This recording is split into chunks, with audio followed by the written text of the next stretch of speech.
Assalamualaikum warahmatullahi wabarakatuh. Selamat pagi, siswa kelas 12 SMK Pelita Husada. Kembali lagi dalam pelajaran materi mikrobiologi dan hari ini kita akan melanjutkan materi tentang seputar uji resistensi antibiotik. Jadi, uji resistensi antibiotik ini merupakan salah satu yang nanti akan dilaksanakan pengujian secara langsung di uji kompetensi nanti ya di UKK nanti, dan harapan saya murid-murid semuanya nanti bisa melewatinya karena sesungguhnya uji resistensi ini mudah, namun memang secara teknik nanti kita akan membahas secara teorinya, di mana dasar teori ini berpijak hampir sama dan mirip seperti pembuatan media perbenihan sebelumnya ya, karena kita akan menggunakan media agar plate dan juga nanti kita membutuhkan bakteri yang sudah dimurnikan untuk kemudian dites kemampuan kepekaannya terhadap antibiotik-antibiotik tertentu yang jumlahnya memang cukup banyak. Nah, kita akan langsung masuk ke materinya. Saya akan share screen-nya. Baik, jadi uji resistensi antibiotik ini merupakan salah satu metode pemeriksaan di dalam laboratorium klinik, mikrobiologi klinik, yang digunakan untuk memahami bagaimana sebuah antibiotik bekerja melawan bakteri yang berasal dari spesies akan melakukan pengobatan, maka nanti akan diujikan seberapa tahan bakteri yang berasal dari spesimen orang tersebut terhadap obat-obatan yang akan diberikan. Supaya apa? Supaya hasilnya akan efektif sehingga pasien akan sembuh dengan optimal.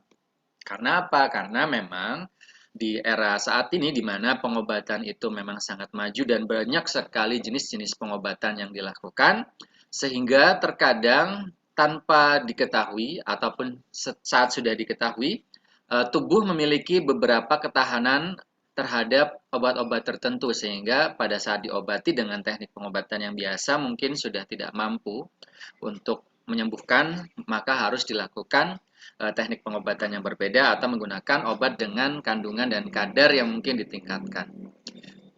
Oke, kita bahas pengertiannya dulu ya. Jadi uji resistensi antibiotik ini merupakan pengujian yang dilakukan untuk mengetahui kemampuan bakteri atau mikroorganisme, jadi bisa selain bakteri juga, untuk menahan efek antibiotik atau efek obat.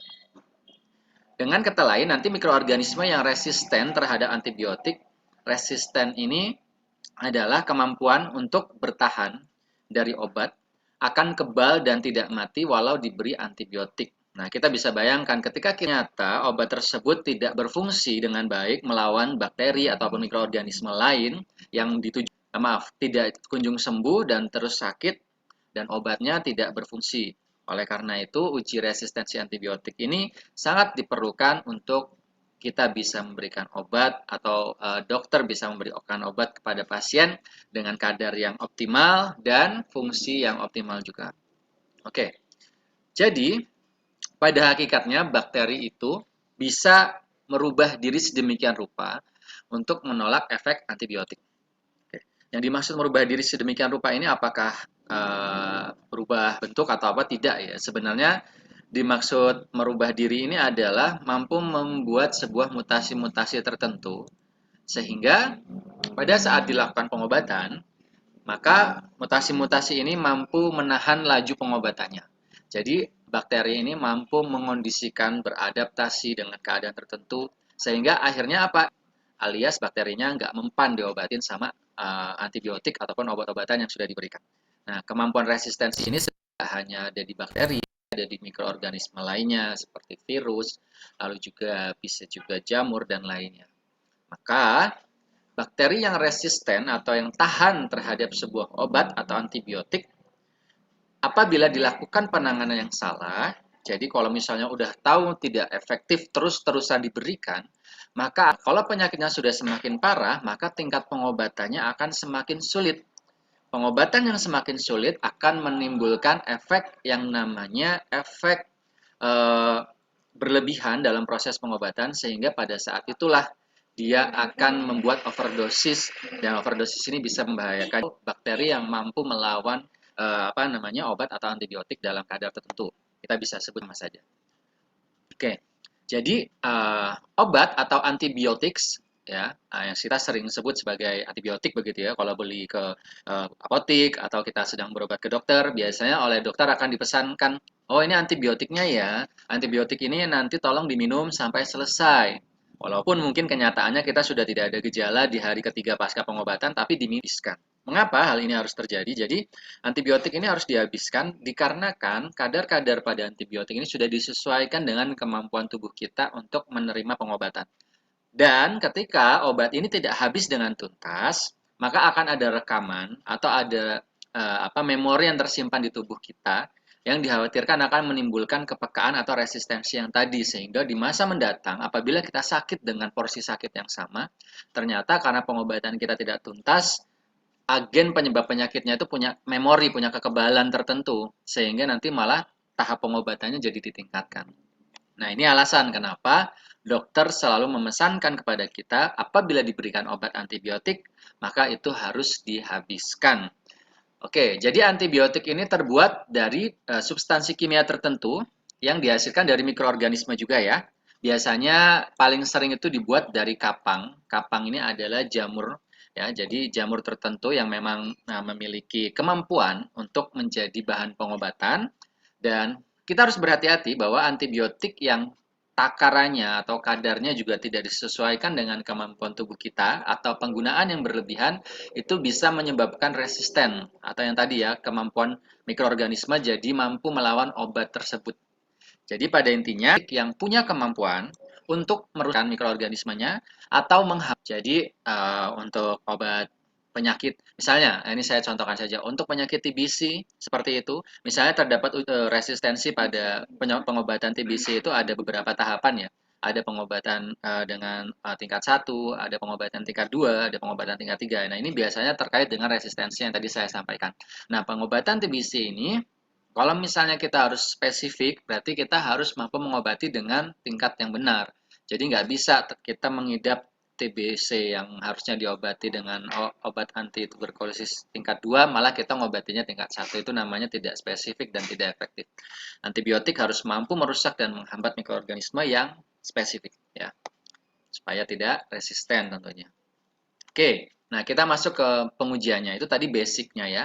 Basic kenapa kita harus mengetahui dan harus tahu dan paham bahwa uji resistensi ini diperlukan dalam sebuah laboratorium mikrobiologi klinik.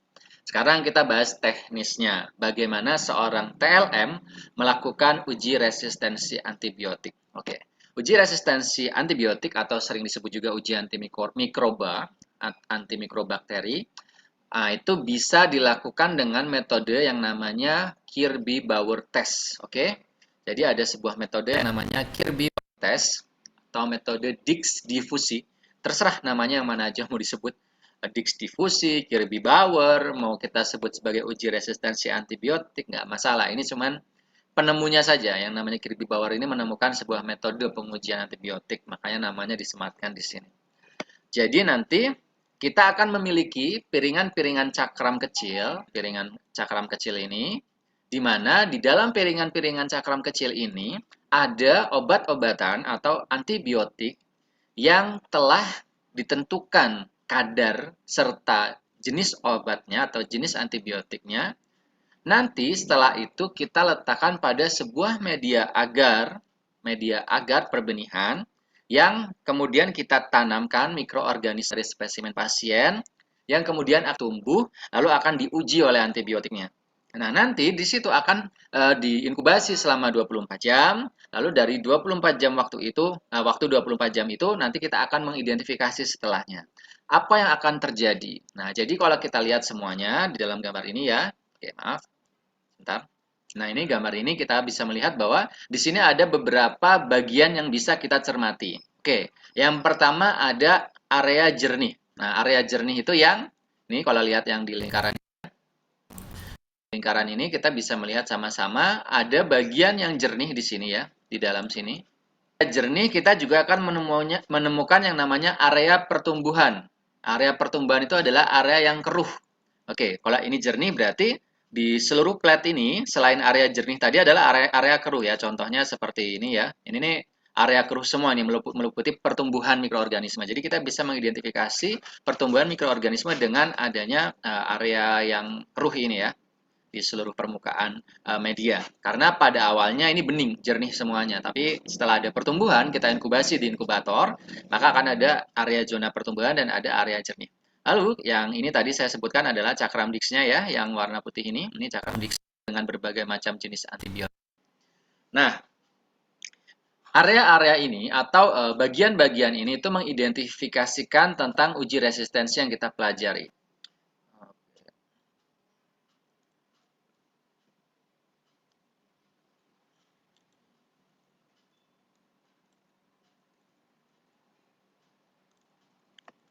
Oke, lanjut aja dulu ya.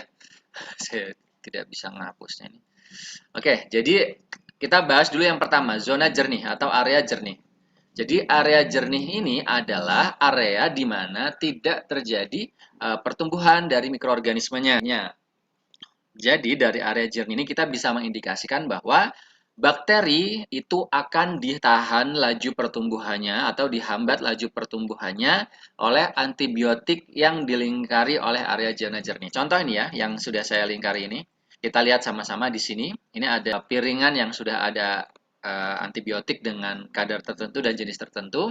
Lalu di zonanya bakterinya tidak mampu tumbuh untuk mendekati ke area piringan cakram antibiotiknya. Sedangkan kita bisa lihat di beberapa contoh yang lain. Contohnya ini ya, saya lingkari lagi di sini ya, di nomor 2 ini. Di sini kita lihat bahwa bakteri mampu tumbuh di zona keruhnya itu sampai melapisi di bagian piringan cakram antibiotiknya. Nah, ini berarti antibiotik ini, atau saya identifikasi antibiotik A, tidak mampu menahan laju pertumbuhan mikroorganisme yang ada di spesimen yang kita tanam sebagai pengujian ini. Maka ini tidak spesifik, ini tidak efektif. Maka ini tidak kita gunakan sebagai antibiotik untuk pengobatan. Sebaliknya, apabila kita menggunakan yang di atas ini, kita anggap saja antibiotik B, maka ini merupakan antibiotik yang efektif dan spesifik. Mengapa? Karena antibiotik ini mampu membunuh, sehingga kemudian pengobatan si pasien yang kita periksa mikroorganisme yang berasal dari spesimen tersebut. Nah, berarti zona jernih ini bisa kita lihat di beberapa tempat ya. Lalu E ya, ini F juga mampu membunuh, terus G. Nah, yang tidak mampu membunuh ini ada A, di sini juga tidak efektif karena tidak ada zona jernihnya.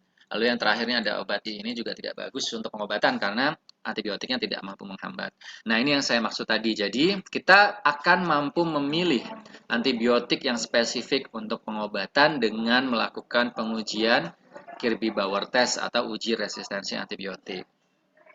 Nah, uji resistensi antibiotik itu kita menggunakan agar plate. Jadi medianya adalah media agar padat ya pastinya yang kita taruh di dalam cawan Petri yang steril. Nah, agar yang dipakai untuk uji Kirby-Bauer test ini namanya agar MHA. MHA ini singkatan dari Muller-Hinton agar. Nah, kenapa harus Muller-Hinton agar? Karena Muller-Hinton agar ini Muller-Hinton agar ini merupakan media yang sangat sensitif. Jadi, apa namanya? Ketika kita tanam spesimen, itu semua mikroorganisme yang kita inginkan itu bisa tumbuh. Karena dia bisa mengakomodasi untuk bakteri aerob dan juga bakteri anaerob alias bakteri yang bisa mengelola dengan oksigen maupun yang tidak dengan oksigen. Nah, oleh karena itulah di sini yang digunakan adalah Muller-Hinton agar plate, media agar padat, dan ini sudah mulai dipakai semenjak tahun 1941. Nah, bisa nggak Pak pakai media yang lainnya?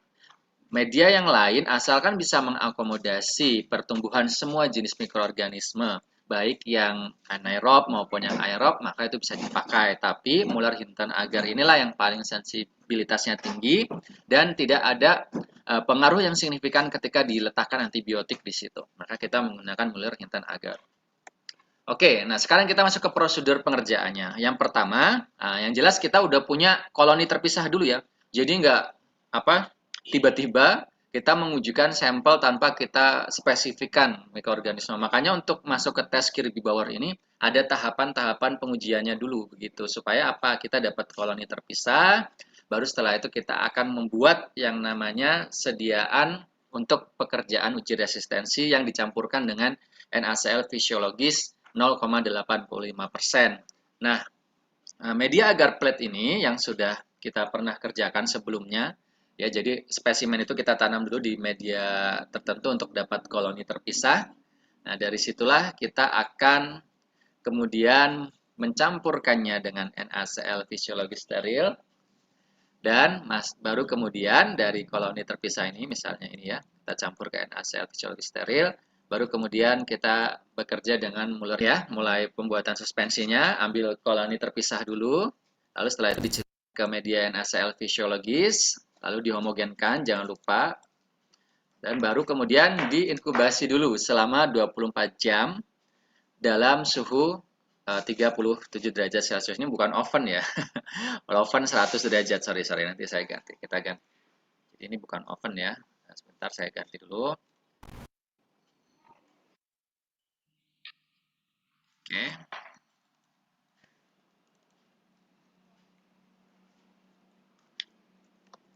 Harusnya inkubator.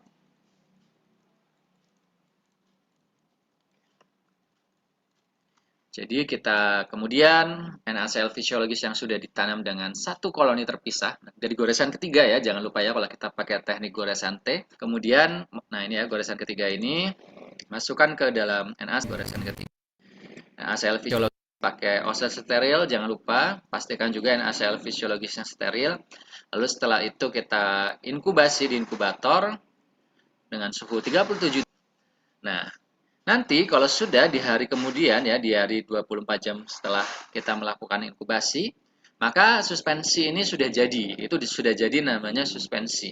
Karena apa? Bakterinya udah semakin banyak nih dari tadi yang cuma satu koloni saja, yang walaupun dalam satu koloni timbul bisa ada jutaan bakteri, tapi dengan proses inkubasi di NaCl fisiologis ini akan makin banyak lagi.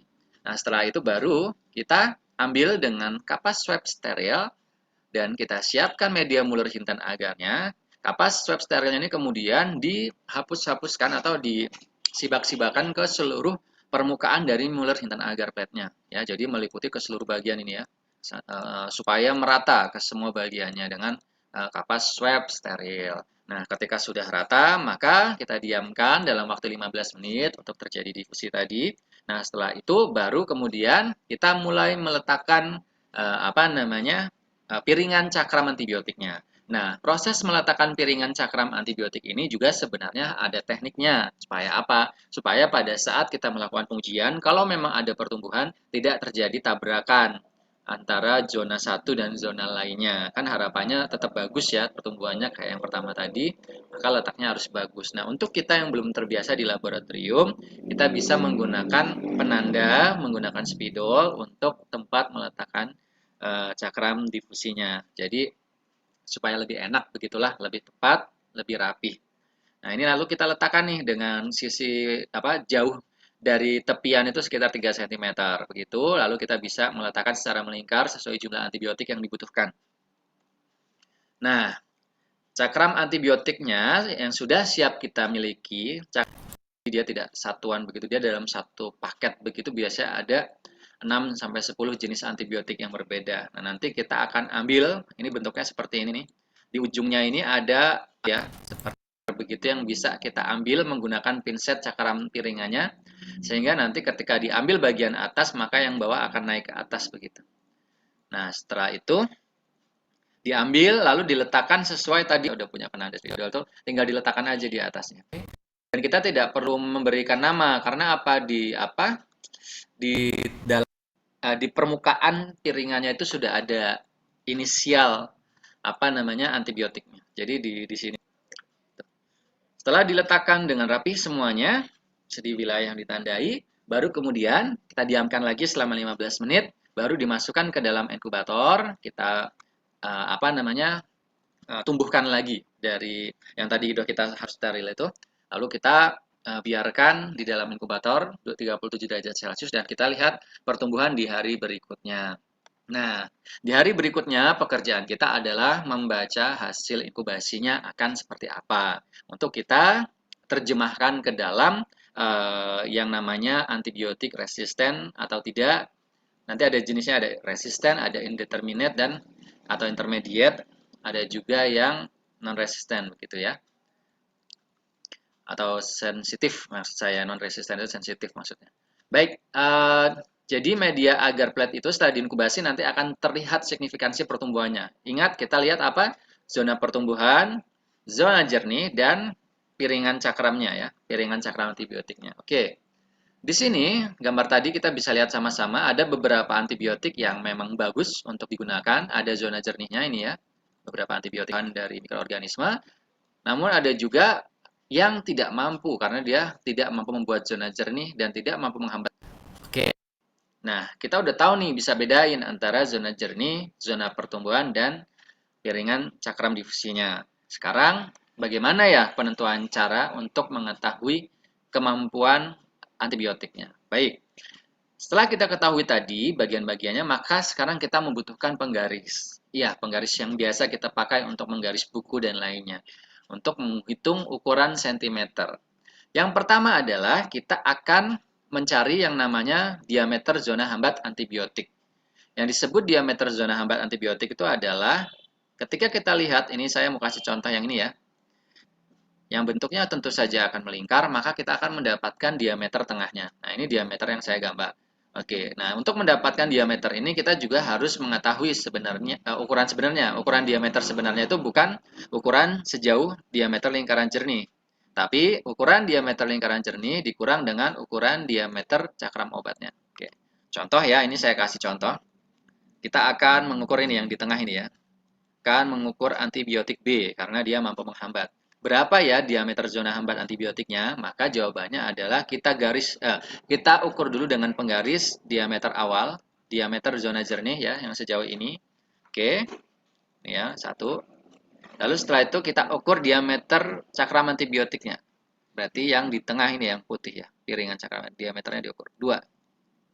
Oke. Nah, berarti nanti diameter zona hambatnya adalah 0,1 diameter lingkaran jernih dikurang 0,2 diameter cakram antibiotik. Nah, kalau kita sudah bisa menentukan ini, maka harusnya nanti ujian kompetensinya lolos di bagian akhir. Karena cuman begini aja, nanti dikasih media yang sudah terjadi, lalu setelah itu kalian diminta untuk menghitung berapa zona hambatnya dan dijelaskan apakah ini resisten, intermediate, atau sensitif. Oke.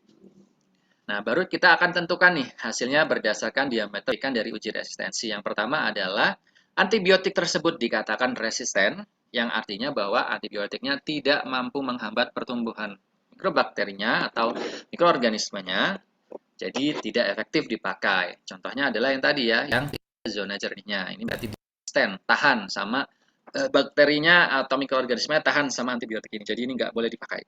Lalu ada yang namanya sensitif. Nah, sensitif itu adalah si antibiotik mampu memberikan perlawanan atau mampu menghambat, mampu membunuh si mikroorganisme sehingga tidak bisa tumbuh. Nah, inilah yang efektif dipakai saat pengobatan, di mana kita bisa melihat adanya zona jernih yang signifikan pertumbuhannya. Nah, tapi ada juga yang namanya intermediate. Nah, intermediate ini adalah yang diidentifikasi obat ini mampu untuk menghambat pertumbuhan mikroba, tapi dosisnya harus dinaikin atau kadar obatnya harus dinaikkan. Nah, tadi Bapak bilang di awal bahwa cakram antibiotik ini udah punya namanya masing-masing, ya. Setiap cakram ini udah punya namanya masing-masing dan udah ada kadarnya masing-masing. Zona jernihnya itu tidak terlalu signifikan dibanding yang kadar. Jadi misalnya dalam cakram ini kadarnya adalah 250 mg, maka harus dinaikkan. Misalnya kita pakai yang 500 mg begitu, supaya intermediate ini bisa naik ke sensitif. Nah, ini disebut sebagai penentuan hasil uji resistensi. Nah, dari mana kita bisa mendapati ketentuan ukuran kadar ini digolongkan resisten, intermediate, atau sensitif? Nah, itu biasanya adalah saat kita membeli. Nah, ini ya, saat kita membeli paket uji antibiotik cakramnya itu, nanti di dalamnya itu juga ada insert kitnya juga, yang di insert kitnya itu sudah menunjukkan kadar dari apa namanya antibiotik, setiap antibiotiknya satu persatu dan penggolongannya. Jadi kalau misalnya ini ya kita mendapati diameternya dari 4 sampai 5 cm maka dia sensitif misalnya.